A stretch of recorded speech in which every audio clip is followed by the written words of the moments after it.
Satu cerita datang dari Ibu Wardani dan cerita ini berhubungan dengan sebuah candi.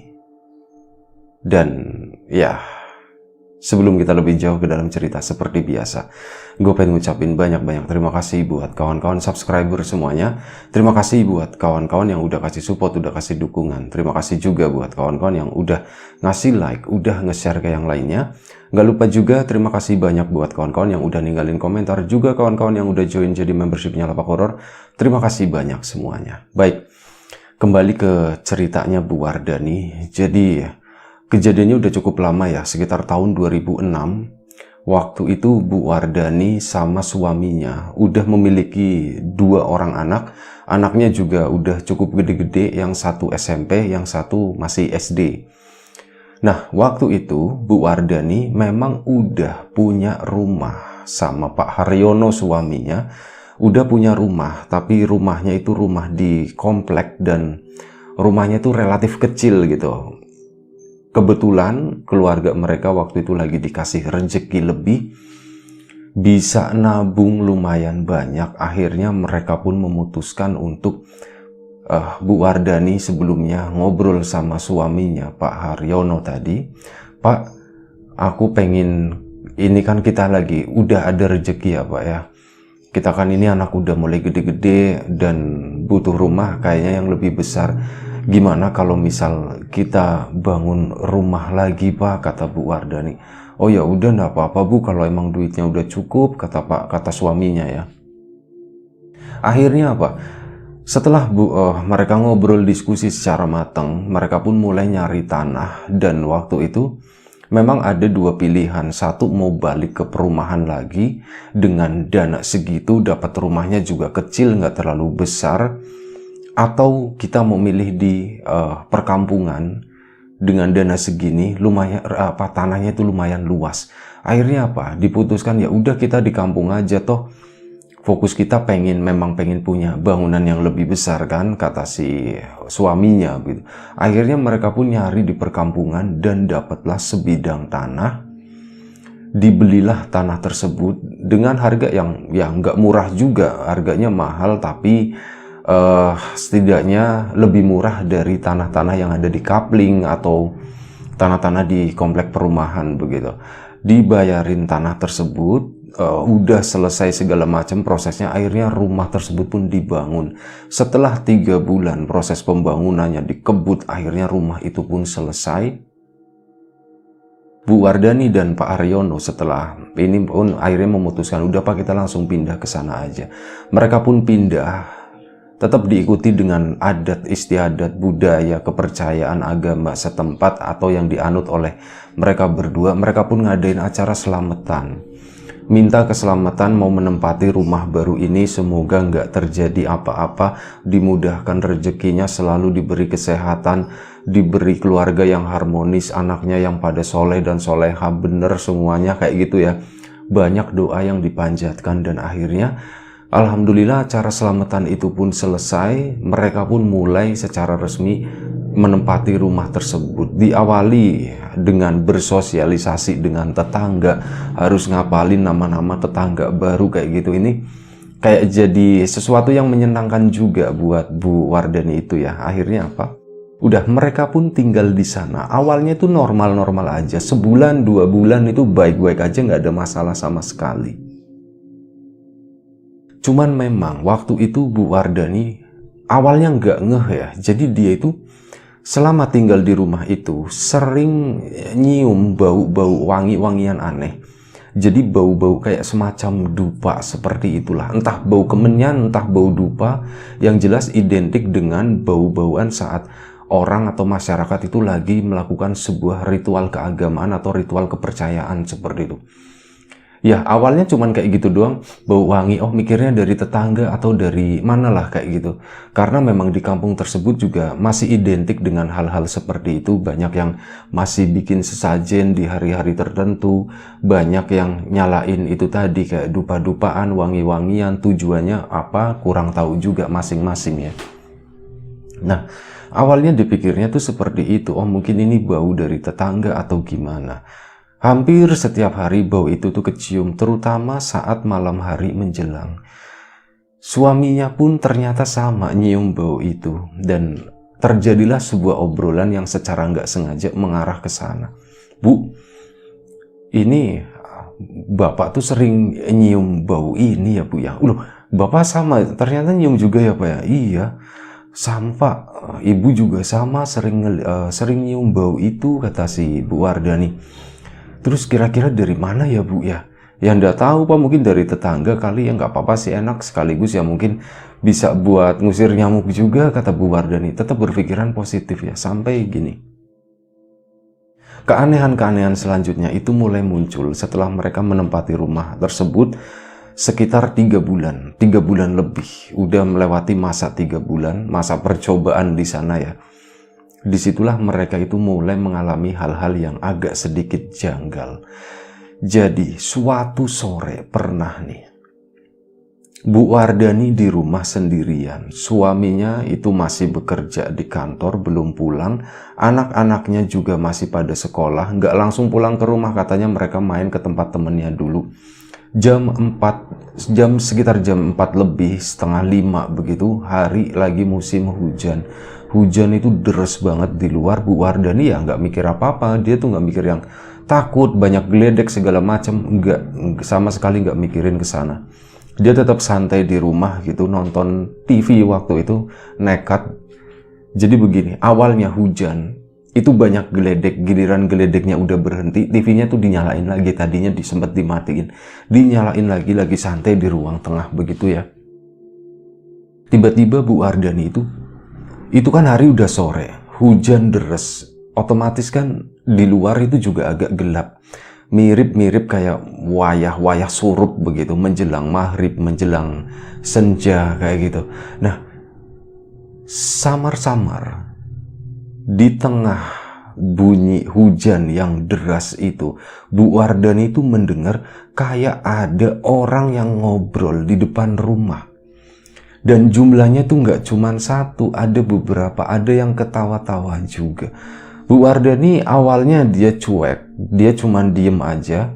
Ini TV atau bukan gitu kan? Kan samar antara suara hujan sama suara TV. TV-nya dikerasin, TV-nya itu lagi sinetron, bukan ini apa namanya, bukan acara yang ada rame-ramenya gitu. Itu di sana tuh orang lagi ngobrol, tapi suara yang aku denger ini kayaknya bukan dari TV, karena yang ngobrol itu banyak. Bu Wardani pun penasaran, akhirnya dia bangun dari tempat duduknya dari situ. Dia itu ngelongok ke depan sana, alangkah kagetnya. Bu Wardani itu ngelihat ada puluhan orang ternyata jumlahnya. Nah, rumah Bu Wardani itu kan dibangunnya memang agak mundur, 10 meter dari jalan kampung tersebut. Jadi ada halamannya, meskipun belum dikasih pagar gitu, masih plostrongan, masih los gitu, masih langsung bisa ngelihat ke jalan, gak ada penutupnya sama sekali.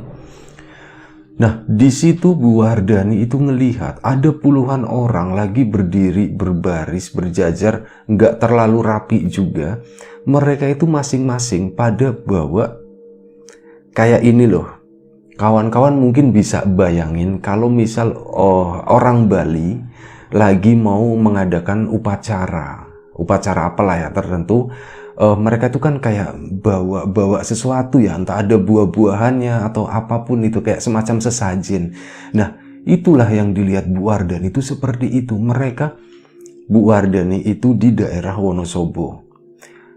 Ini agak sedikit aneh melihat, loh kok mirip kayak orang Bali, pada pakai kebaya begitu, bersih-bersih orangnya, yang perempuannya itu cantik-cantik, laki-lakinya juga tampaknya ada yang muda, ada yang tua, campur aduk di sana. Itu pada ngebawa seperti itu semua, hujan-hujanan mereka. Dan anehnya tuh begini, ini hujan deras, tapi kok sepertinya mereka nggak basah ya. Pertama, keanehan pertama, loh ini orang-orang tuh lagi pada ngapain di sini? Mereka tuh lagi mau mengadakan upacara apa? Ada acara apa ini di kampung ini, kok pada ngumpulnya di sini semua, pada ngiyupnya, pada berteduhnya kok di sini semua? Meskipun setelah berpikir berteduh, Bu Wardani ngelihat mereka itu nggak basah sama sekali. Dari situ baru nyadar ya, loh kok mereka nggak basah itu tadi. Diperhatiin dari dalam, Bu Wardani belum berani ngebuka pintu waktu itu. Jadi mereka itu kayak pada naruh ini loh, sesajennya itu di sana sambil mereka itu berdoa-doa. Mirip kayak umat Hindu yang lagi berdoa seperti itu. Kayak gitu mereka berdoa, Bu Wardani kan bingung. Ini apa gitu ya, kok ada seperti ini? Udahlah, aku nggak ngerti beginian. Ini mereka tuh siapa? Kok mereka pada berdoa di rumahku? Kata si Bu Wardani dalam hati begitu. Dia pun berusaha bergerak seminimal mungkin. Dia bergerak supaya yang dari luar itu nggak menyadari ada pergerakan di dalam ruang tamu tersebut ya. Bu Wardani itu mundur ke dalam, masuk ke ruang tengah lagi. Dia tuh masih ngedengerin banyak suara orang rame-rame begitu. Ini kayaknya makin banyak. Ini sebenarnya apa ya gitu. Sampai akhirnya begini, hujan pun reda dan itu diiringi dengan hilangnya suara keramaian tersebut loh. Udah pada pergi kayaknya, udah selesai. Bu Wardani pun bangun lagi dari tempat duduknya. Dia menuju ke depan, nengokin lagi ke depan sana di luaran. Dan di luaran ternyata itu udah sepi. Sesajen-sesajen yang tadi ditaruh di terasnya Bu Wardani itu pun gak ada. Semuanya tuh hilang. Dari situ Bu Wardani itu berharap, ini kapan suamiku pulang, ini anak-anak juga kapan pulang gitu.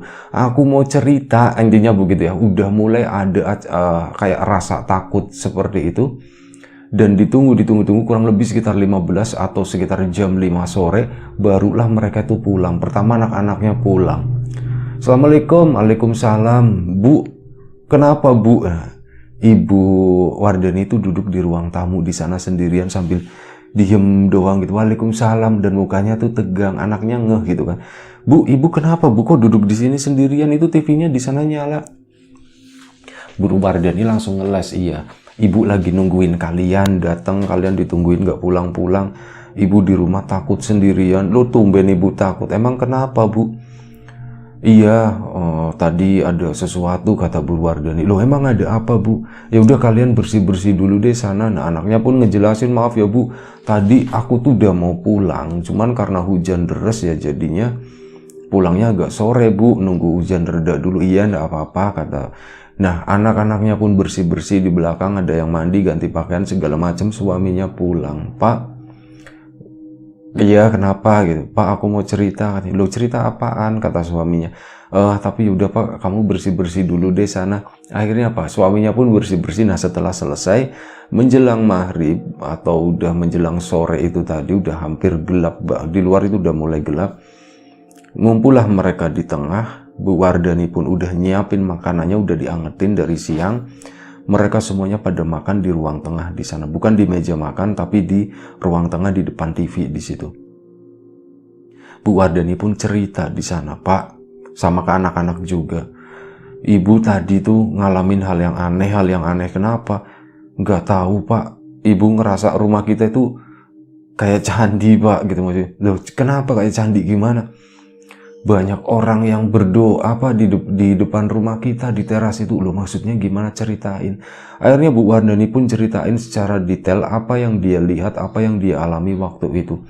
Suaminya cuman bilang, udah mungkin kamu lagi berhalusinasi kali karena sendirian begini, udah nggak usah terlalu dipikirin, kata Bu Wardani. Iya Pak.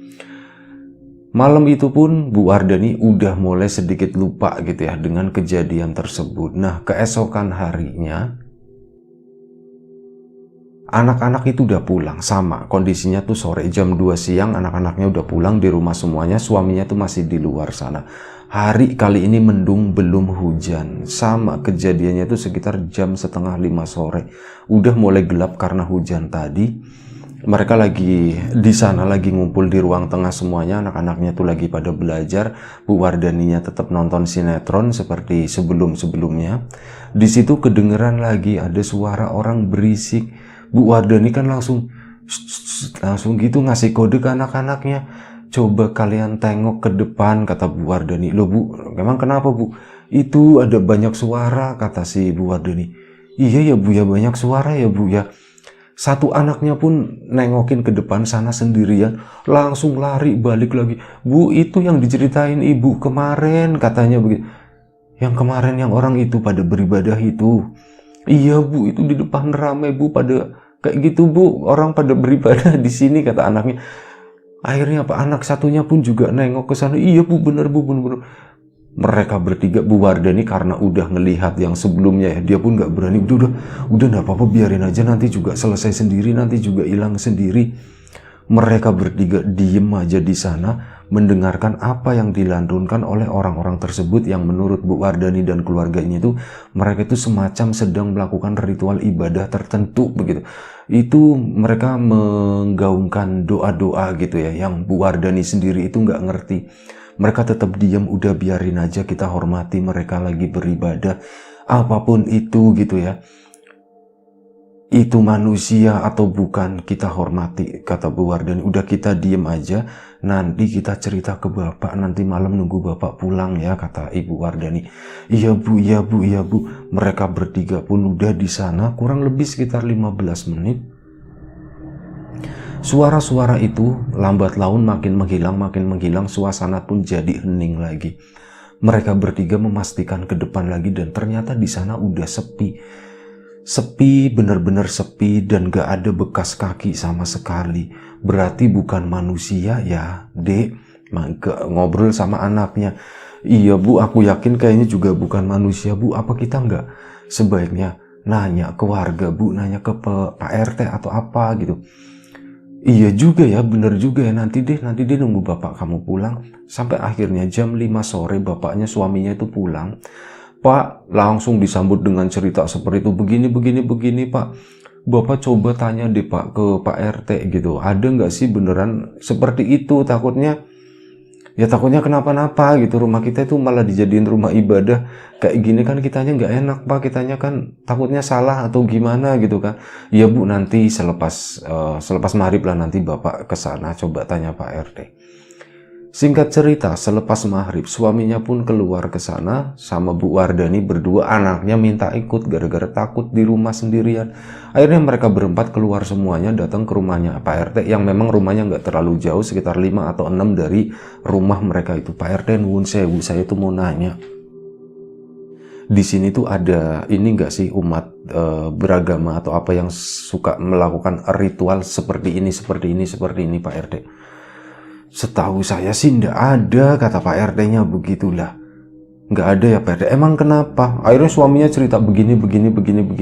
Pak RT-nya pun nggak ada ide sama sekali. Waduh, kalau itu tuh saya juga baru dengar kali ini, kata Pak RT-nya begitu. Oh ya sudah Pak RT, kalau kayak gitu mungkin perasaan kami aja. Udah, intinya nggak mau ngeributin masalah itu ya. Bu Wardani dan keluarga pun pulang ke rumah lagi. Nah, malam itu mereka tertidur. Sekitar jam 1 pagi, entah kenapa Bu Wardani itu dua anaknya itu tidur bareng sekamar. Bu Wardani sama suaminya tidur satu kamar. Nah, jam 1 pagi, entah kenapa Bu Wardani itu ngerasa kok hawanya dingin banget ya, ini kenapa ya? Belum melek sama sekali, posisinya itu masih tidur, ini kok hawanya dingin banget.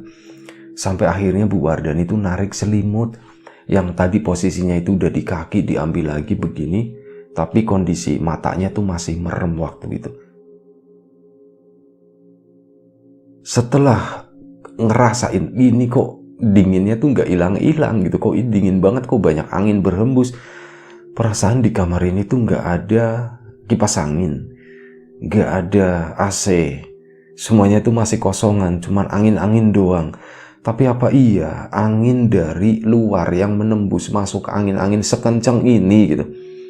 Itu tuh benar-benar kerasa, katanya anginnya tuh kencang banget. Sampai akhirnya apa, Bu Wardani tuh melek begini, dan begitu melek alangkah kagetnya, di situ tuh gelap banget, hanya ada cahaya dari beberapa obor sama lampu-lampu minyak dengan desain-desain yang unik. Bu Wardani saat bangun itu bukan di rumahnya sendiri. Dia itu melihat tumpukan batak-batak merah yang tersusun rapi, ada bebatuannya juga di sana di bagian lantainya. Ya Allah, ini aku di mana? Dia tuh langsung mikir seperti, ini aku di mana kok aku? Loh, dia terbangun, selimutnya pun udah nggak ada sama sekali. Jadi cuman bener-bener Bu Wardani pakai baju yang dipakai waktu itu doang. Dia tuh ngelihat, dia tuh baru sadar kalau Bu Wardani itu berada di tengah-tengah candi. Candinya candi apa kurang tahu juga, tapi kurang lebih bentuknya itu seperti itu. Sorry, mohon maaf diralat, bukan bata-bata merah ya, tapi potongan-potongan batu. Ya, seperti kawan-kawan tahu, seperti candi-candi pada umumnya tuh kayak gitu. Bentuknya itu masih baru, belum lapuk. Bu Wardani itu mengaku pernah ke Borobudur, pernah ke Prambanan, pernah ke candi-candi yang lain yang lebih kecil-kecil. Itu kan kebanyakan batu-batunya udah terkikis gitu. Ini tuh enggak, seolah-olah candi itu tuh masih baru, banyak lampu-lampu di sana, banyak sesajen-sesajen di sana.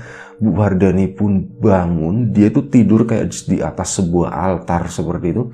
Dia turun dari sana melangkahkan kakinya, coba melihat sekeliling, mendengar ada seorang yang beberapa orang, nggak terlalu banyak, itu seperti lagi berdoa-doa begitu. Bu Wardani pun ngelongok begini, oh ada orang yang berdoa, tapi ini aku di mana?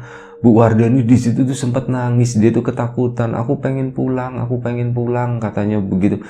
Kok aku bisa berada di sini, rumahku mana gitu, aku pengen pulang. Sampai akhirnya apa? Bu Wardani merem, dan begitu melek itu udah dibangunin sama suaminya.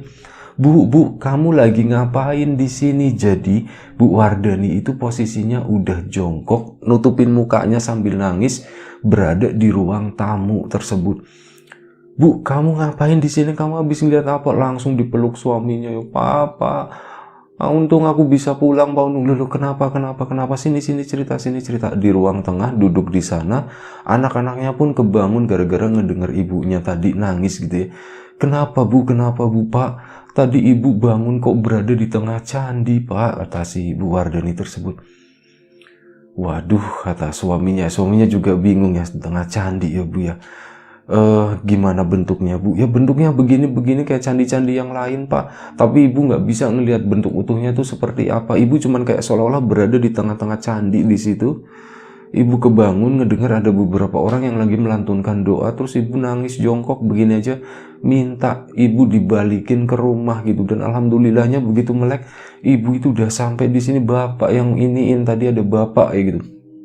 Bu, suaminya pun akhirnya berpikir begini, Bu, mungkin nggak sih sebenarnya candi itu tuh ada Bu gitu. Maksudnya gimana Pak? Candi itu ada di masa lalu. Candi itu sekarang udah terbenam, udah tertimbun, dan candi itu tepat berada di bawah kita, Bu. Pernah kepikiran ke sana enggak, Bu? Enggak, Pak, aku enggak pernah kepikiran ke sana. Ya, itulah yang Bapak pikirkan. Terus kita harus gimana? Enggak tahu, Pak, aku juga enggak tahu, Pak, kata Bu Wardani ya. Ya sudah, enggak apa-apa, mau gimana lagi gitu kan. Bisa jadi memang seperti itu, jangan-jangan di bawah rumah kita itu ada candi. Dan memang dulunya pernah dipakai oleh orang-orang dulu untuk beribadah, Bu, seperti itu, untuk melakukan ritual-ritual mereka. Dan kita mungkin karena terlalu dekat dengan itu, sesuatu yang memiliki energi yang sangat kuat, jadi kita itu kayak seolah-olah dibawa, Bu, seolah-olah kita ikut merasakan apa yang pernah terjadi di masa lalu, kata suaminya. Terus kita harus gimana Pak? Ini rumah ini dibongkar. Ya sudah, nggak usah katanya. Udah biarin aja, toh juga kita nggak tahu beneran ada atau enggak. Kita jalanin aja Bu. Yang Bapak yakin mereka itu bukan sosok-sosok yang jahat, kata si suaminya seperti itu. Mungkin sembari menenangkan juga ya, mereka itu bukan sosok-sosok yang jahat. Mereka itu hanya sesuatu energi dari masa lalu yang memperlihatkan kalau dulu itu pernah seperti ini. Ya yang penting gini aja Bu, kita semua sebagai anggota keluarga jangan pernah melakukan sesuatu yang buruk di rumah ini ya. Nggak cuma di rumah, tapi di luaran gitu. Bapak pengen rumah ini tuh dihuni sama orang-orang yang bersih. Dosa-dosa kecil itu wajar, tapi jangan sesuatu yang benar-benar itu tadi, dosa besar, sesuatu yang merugikan orang lain, merugikan diri sendiri, merugikan keluarga seperti itu. Ini pesan buat anak-anak juga ya. Enji Pak, udah gitu aja. Kalau seperti itu insya Allah kita akan dikasih selamat. Kalaupun memang benar kita tinggal di atas tempat suci, ya setidaknya kita harus menjaga kesucian itu, kata si bapaknya seperti itu. Dan alhamdulillah setelah hari itu memang pernah Bu Wardani itu mengalami hal seperti itu cuman sekali atau 2 kali, tapi belakangan kesini tuh udah mulai nggak ngerasain takut lagi. Udah, karena selalu ditenangin sama suaminya dengan cara seperti itu menjadi orang baik, dan itu benar-benar dipegang sama Bu Wardani gimana caranya supaya benar-benar bisa menjadi orang yang baik gitu. Yang namanya kesalahan pada manusia itu pasti ada, tapi meminimalisir hal itu setidaknya. Ya itulah salah satu cerita dari Ibu Wardani yang sangat menarik gitu ya. Banyak nilai-nilai positif yang bisa kita ambil dari situ. Kalau ada sesuatu yang negatif kita buang jauh-jauh. Kalau ada perbedaan itu bukan sesuatu yang perlu diperdebatkan. Doa terbaik untuk kawan-kawan semuanya. Semoga selalu diberi kemudahan dalam hal apapun, termasuk kemudahan dalam hal rezeki. Siapapun sekarang yang lagi sakit semoga segera diberi kesembuhan. Siapapun sekarang yang masih sehat semoga tetap dijaga kesehatannya. Sampai jumpa di episode selanjutnya Lapak Horor. Jaga kesehatan kawan-kawan semuanya. Assalamualaikum warahmatullahi wabarakatuh.